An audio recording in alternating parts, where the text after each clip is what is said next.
I've been in fandom for a very long time. With that comes a certain experience. And with that experience comes the realization that we are constantly having the same arguments over and over again. This is very common when it comes to shipping. Ship wars may come and go, but the arguments stay the same. Even without any wars, there can still be problems within shipping communities. As an example, queerbait. For those who don't know, queerbait is a marketing technique where creators hint at, but then do not actually depict LGBTQ relationships. I'm more hesitant to use the term. It gets thrown around a lot in fandoms and sometimes isn't very accurate. Like, I don't even agree with some of the examples on the official Wikipedia page. This I 100% agree with, though. That hurt, man. That hurt a lot. One point that always comes up with queerbait is that if one of the characters switched genders, the characters would have ended up in a relationship already. I don't think that always works. In fact, seeing the relationship as heteronormative may show some of the problems with the relationship itself. Or just may make people realize that the writers are bad at writing relationships. I don't think Barry and Oliver would suddenly end up together. Regina being a man and destroying Emma's possible future that she could have had might just make people really uncomfortable. Castiel would have been hated by the fanbase and killed at the end of season 4 because Supernatural hates women no matter how much they try to convince you otherwise. This intruder.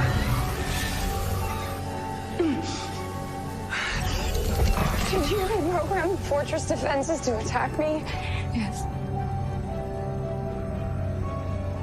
I rigged it to answer to this little button I have in my hand.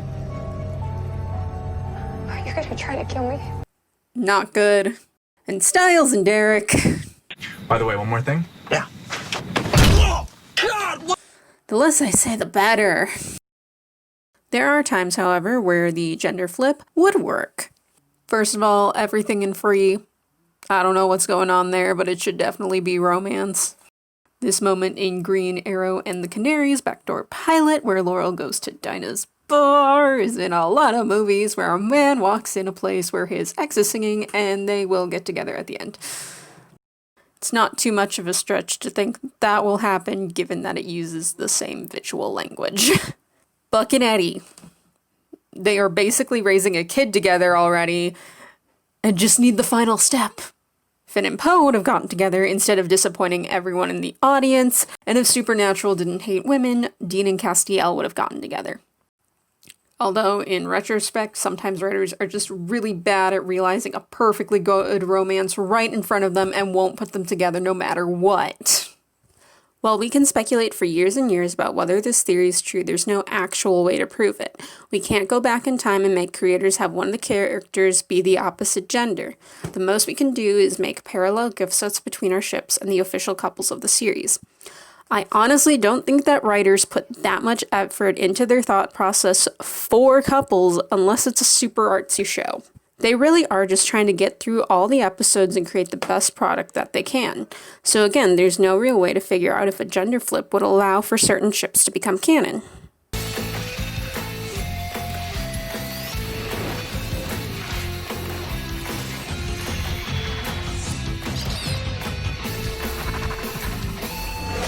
Until now.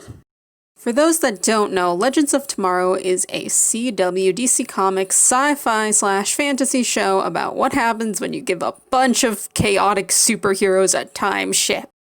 If you've been on Tumblr or Twitter and follow a lot of gay CW stans, you might have seen a lot of them praise this as one of the more diverse shows on the network. I don't watch every CW show, so I can't confirm, but it is pretty diverse. In terms of POC representation, you have Bayrod, Zari, Charlie, and Astra as main characters in Season 5. Previous seasons have also had Kendra, Jax, Amaya, Wally, and Mona. In terms of LGBTQ+ representations, Legends of Tomorrow has the most in terms of numbers out of all the DC shows. Sarah, Constantine, and Gary are all main bisexual characters, Charlie is pansexual and gender fluid, and Ava is a lesbian. It's some pretty good representation.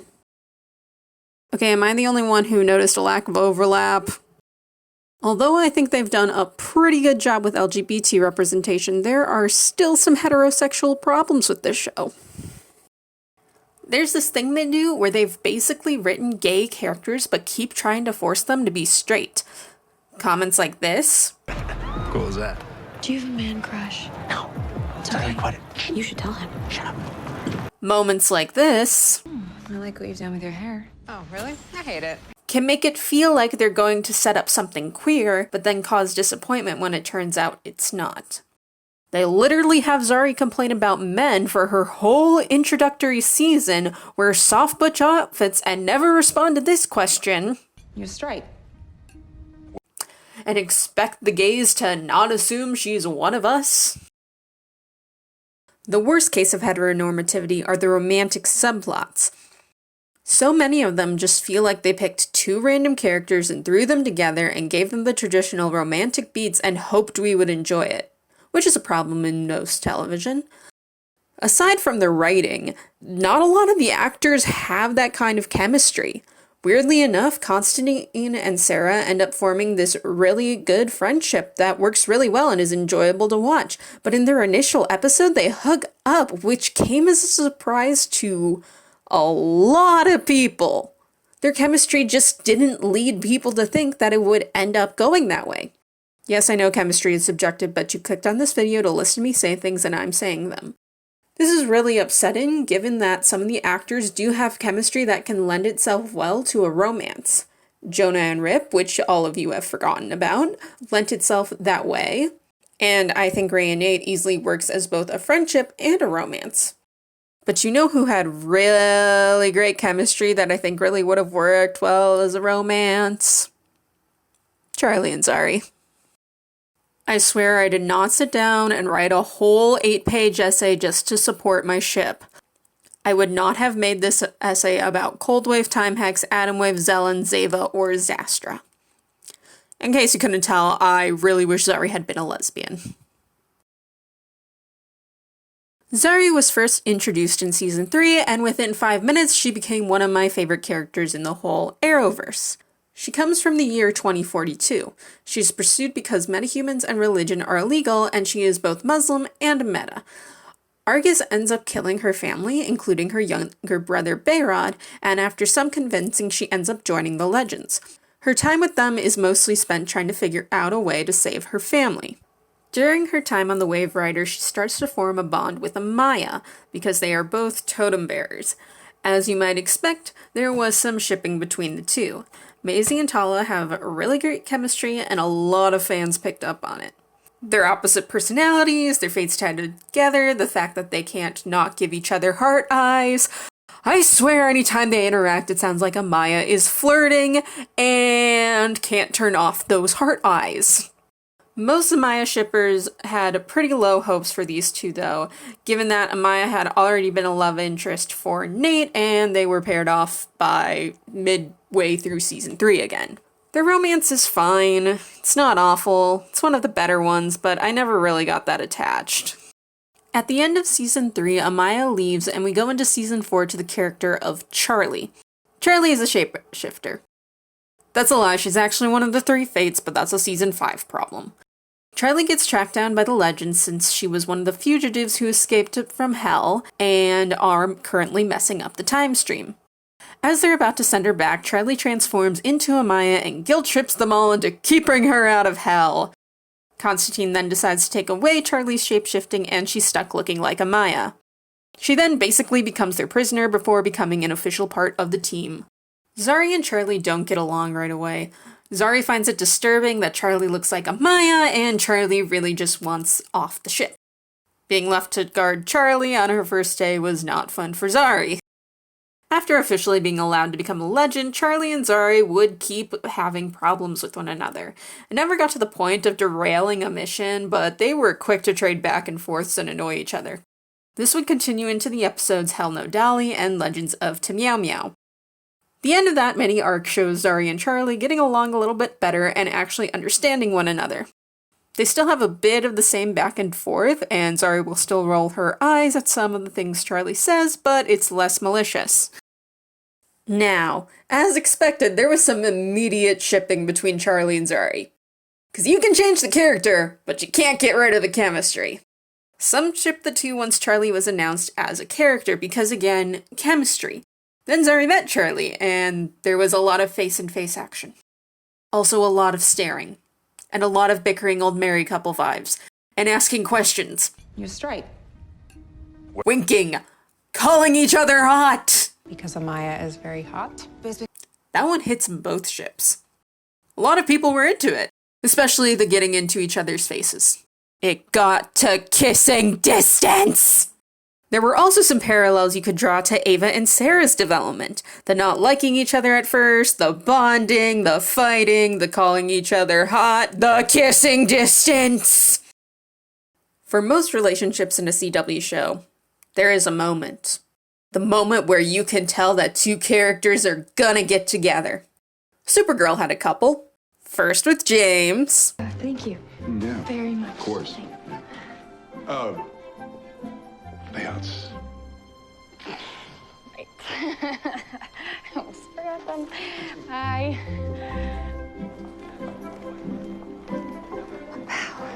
Then with Monel.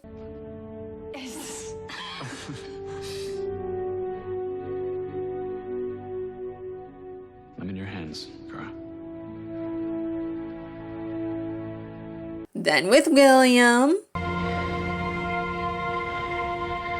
Oh gosh, I'm sorry. I totally forgot what time it is. I have to go. I thought this was a moment. Yes. Well, I did do exactly that. Okay. It's nice to meet you in real life. But I guess I was wrong. I think Arrow had some moments, but I've really blocked out a good chunk of that show. Oh, The Flash had this! Do you have Christmas plans? The Wests are having a Christmas get-together. After what you've been through. They were such a stupid couple. Legends is no exception to the CW rule. Some are good and happen after a good chunk of build-up. Aren't you afraid of getting in trouble for disobeying orders? It was worth it. See you again. And others hit you like a ton of bricks. If you are lucky enough to find love again, embrace it. Are you leaving already? Wow. I wonder if Amaya and Nate are gonna end up together. Zari, Charlie, and Constantine spend the entire mid-season finale of Season 4 fixing the timeline before getting back to the Wave Rider, and everything is normal. Zari and Charlie then start to leave, and Charlie starts to talk to Zari. She apologizes for the way they've been with each other, asks why she would keep changing back to Amaya even when she had her power. Zari's explanation is this. Because Amaya is very hot. And Charlie gives her her real explanation before Zari officially crowns her a legend.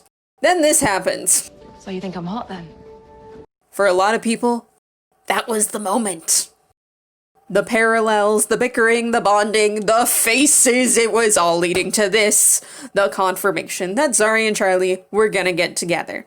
This was amazing! Legends of Tomorrow was going to have another major queer couple. Not only that, but it was also going to be interracial and with not white people involved. I technically don't need that because I am a white people, but it was still amazing. The next episode, Zari starts to form a romance with Nate. Yeah. I have a lot of problems with Zari and Nate. Like a lot of problems. So many problems! But that's a topic for another video. And I swear it's not because I ship Zari and Charlie. You can still hate a couple without it being against your ship. You can like a couple if it is against your ship. Hell, you can hate a couple if you don't have a ship to go against. I hate Kara and Monel, but I didn't care about Kara and James, and I in no way wanted Kara to get with Lena. You can just hate a thing. A lot of fans who thought they were picking up on Zari and Charlie romance felt queerbaited. Like I said earlier, I'm rather hesitant to use the word queerbait since it gets thrown around a lot in fandom and doesn't normally actually apply. I wanted some more time before I decided if it was. Maybe we just read it wrong and it was a case of shipping. It happens. It's not like Zari can suddenly become a man and we can determine if this would suddenly make them a couple. In the Season 4 finale, Zari was suddenly a man. So remember how Zari had a dead brother? In the season 4 finale, Gideon tells Zari that her family will be saved if they go through with their plan, but as a result, Zari wouldn't become a legend. The original idea is to keep her in the temporal zone until the timeline settles so that she can still be a legend. But then Nate dies. And she panics, and she goes down to be by his side. I think this moment right here really shows a lot of the problems with their relationship. Move out of the way, we need to make sure his heterosexual love interest that's been going on for half a season gets more focus than his relationship with his best friend that's been explored for the past 3. Do you think Zari would have left the time stream for anyone else? Comment below if you think she would have, and if there's anyone that she would have just stayed in the time stream for. Nate gets brought back and the timeline gets reset, and in this version, Zari doesn't become a legend, but Behrad does. I would like to say now that I love Behrad. I think they did a nice job of giving him a personality that is different from Zari and not making him just a carbon copy. He's different enough that I don't automatically think male Zari, but I also still connect him and her together. Really, the only 2 things that they share is that they're both good with technology and like video games. I guess you could also count the flannel, but it's the CW and I don't think their costume budget is that big. Showrunner Phil Klemmer was asked about the way that Behrad fit into the Legends story that we didn't get to see from this new changed timeline. Essentially what he said was that Behrad had done everything Zari had done that didn't involve searching for a way to save their family. So because of that, I am now going to list all the things that Behrad has apparently done. Recreated E.T. with Rey, took Helen of Troy to Themyscira, wore this very sparkly outfit and red lipstick, bonded with Nora Dark after breaking into a mental asylum, got stuck in a time loop that also included at one point hearing Nate and Amaya having sex and catching Rey like a romance hero, danced with Wally in a church, flirted and had a crush on Jonah Hex, got high and taunted Rey about how much he likes Nora, understood the oppressive society that the Salem witch trials placed on women, had a bonding episode with John Constantine, got tricked by Charlie, had an obsession with donuts, got turned into a cat, helped Nate try and figure out what was going on with his dad, fake dated Nate, helped Nate get ready for his dad's funeral, got the hots for a fake god, had a 3-way dream between said god and Nate, spent a whole episode trying to figure out what to text Nate, did the whole egg date with Nate. By the way, this is all great fanfiction material and you should all be taking advantage of it. Took care of a dragonate with Nate that they considered themselves the parents of. This moment. Ran out of the Wave Rider because Nate was dying and started the song to save him, complained about men every 5 seconds, and finally had sex with Nate. That last one is fake because that was the only thing Behrad hadn't done. I think he put it best. And let's just say that I'm processing what it means that my best bro is in love with my sister who lived my same experiences in a different timeline. I was actually almost done typing the first draft of the script when this episode came out, and if DC is gonna give me this gift, I might as well take it. Okay, season 5, here we go. Zari is not there, but we do have Behrad. Charlie's still there, though. And she starts out the season by taking the jump ship and leaving. Don't worry, she'll be back. During that time, Nate finds a hidden message from Zari. Convenient that the only person who gets to see it is her love interest from last season. Wouldn't it make more sense for Behrad to be the one to see it? They were fixing Gideon when Nate found it. Why would Nate stay in there again? You know what's also convenient, though? Behrad is going to go visit his dad for his birthday and decides to bring Nate along so that he can add some legitimacy to the claim that he's been at business school during the time he's been with the Legends. Which means that we're gonna meet Zari again! An all-new Zari! And your feelings on all-new Zari might not be all that great. Zari 2.0 is a social media influencer, a celebrity, very self-absorbed but has worked hard to get herself ahead. There's also some deeper stuff going on with her, with insecurities and all that. I'm neutral positive on her, but I miss season 3 to 4A Zari. She hasn't complained about men since Hell No Dolly. We also actually get to see the relationship that Zari and Behrad had, as well as the relationship that they had with their parents. And that Behrad is another gay legend that is forced into a straight mold. So, Behrad, any girlfriends we should know about? No, Ma, it's not really much time for dating given all the coursework. Why must you do this to me, Legends? Zari figures out that Nate and Bayrod are time travelers, and the boys panic and end up kidnapping her onto the Wave Rider. Oh, himbos. Zari bonds with Bayrod during that time and decides to stay on the Wave Rider. No one's remembered the original timeline yet, but that will get resolved at the end of the season. Just know that the moment where she's eating donuts while wearing plaid made me cry! Charlie returns to the Legends, and the moment Zarly shippers have been waiting for finally comes. The moment where Zari 2.0 and Charlie would interact, getting that sweet, sweet Zarly content, and hope that they'll make out in this timeline. It's the only logical conclusion! Zari, this is my friend, Charlie. Oh. Oh no. Oh no! So this was actually a fear that the fandom had. During the very long break that Legends had, many had the upsetting thought that the writers would actually end up putting Bayrod and Charlie together. And since Bayrod did everything that Zari would have, that would mean that everything that Charlie and Zari did could be interpreted as sexual or romantic. Surely the writers would realize that, right?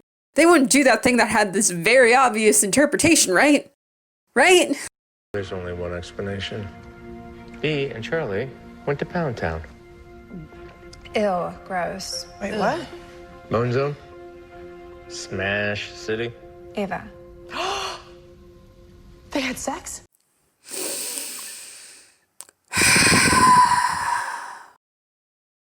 How did they not see the heteronormativity of this? What this would imply, like, how? Charlie and Bayrod are allowed to get together after apparently doing everything that Charlie and Zari did? Did no one think how this would look? Like, people noticed. My sister noticed, and she's straight. I don't get it. It's just a lot of why. I also just want to say that this episode aired the same day that my least favorite Critical Role ship got confirmed semi-canon, so this did not make my night any better. It also makes no sense because it never gets mentioned outside of this episode. It felt like they needed some random reason for Charlie and Bayrod to feel awkward, but I don't even know why they needed that. What is it for inter-team drama? Were they just trying to get people to like Bayrod and thought this would make it go along faster? Like, no, we already liked him because you made him a himbo. If anyone in the comments wants to say that the reason that they did this is because the characters are straight, I will counter that they are fictional characters. They don't need to be straight. They don't adhere to the rules of reality and don't have autonomy. They are controlled by the creators and don't make their own decisions or decide their sexualities. Also, Charlie's pan is confirmed in interviews by Macy, even though it's barely there in the show. So the rest of the season goes like this. They found out about the original timeline, Bayrod dies, they talk about this thing called the Loom of Fate. This season was a weird retread of season 2 in case anybody couldn't tell by now. Zari and Constantine get together and I actually kinda like it. They end up splitting original Zari from Zari 2.0 and Zari gets back together with Nate. And then the season finale happens. We have 2 Zaris and Bayrod alive. They then all start to form a dynamic with each other, and I love it. I want more of this. It gives me so much life, and even though there's only 3 of them, it really reflects the way people with more siblings interact with each other. Hey, what's happening? It's fine. You're not fine. You're bleeding. Too bad we only get it for 1 episode. They realize that the 2 timelines are interfering with each other and the original Zari has to go back into the totem. I'm not crying, you're crying. It's not fair. I only just got you back. Yeah. And thus we have our final Zarly moment. But wait, all of you who have never watched this show before and are still watching this video for some reason, there will be more Zari. After all, Zari 2.0 is still there, and she will have to interact with Charlie in the next season. Zarly can still live! Actually, guys, I think this is the end of the line for me. Season 5 was a rough season for Legends fans. Literally lost 4 characters and was the first time I cried over them leaving that didn't have to do with death. However, unlike other people, Maisie actually wanted to leave the show, and I support her in her future career. Also leaves more opportunities for her to return someday. There were a couple of theories thrown out on Twitter as to why Charlie and Zari didn't get together. One of the more outrageous ones was that the CW wouldn't let them have more than one main queer couple on the show and made them rewrite the whole season so that they didn't have to get together in the second half of season 4, which is why there was such a long break between the first and second half of the season. I think that's a little too much, but I do think that networks might be afraid of alienating straight audience if there's too many queer characters on a show, which is why Netflix shows can get away with it, I guess. Given the way that things end, I really hope that these two don't get forgotten like a lot of other Arrowverse pairings. I also really just wish we got more moments between these two, but that's a problem with Legends and dropping relationships randomly. Either way, I don't actually think this pairing will be forgotten. So you think I'm hot then? Just real quick that I want to say that there are only 2 other gender swap couple stuff I could think of while making this video, and they're both in comics. DC had this thing called JLA, Shogun of Steel, and I guess their version of Batman and Superman get together, but I guess this could easily just be a different version of Batgirl. Then Marvel did this one-panel shot from Fantastic Four where there's an Earth where Tony is a woman and she ends up marrying Steve Rogers, and that's why Civil War doesn't happen on that Earth. I read the whole volume just to make sure this was real and not something edited from the internet. All of this has been one lesbian's opinion. Feel free to express your own thoughts down below. Also let me know if you know of any other points in fiction where a gender swap made a ship canon, and I will see you all next time.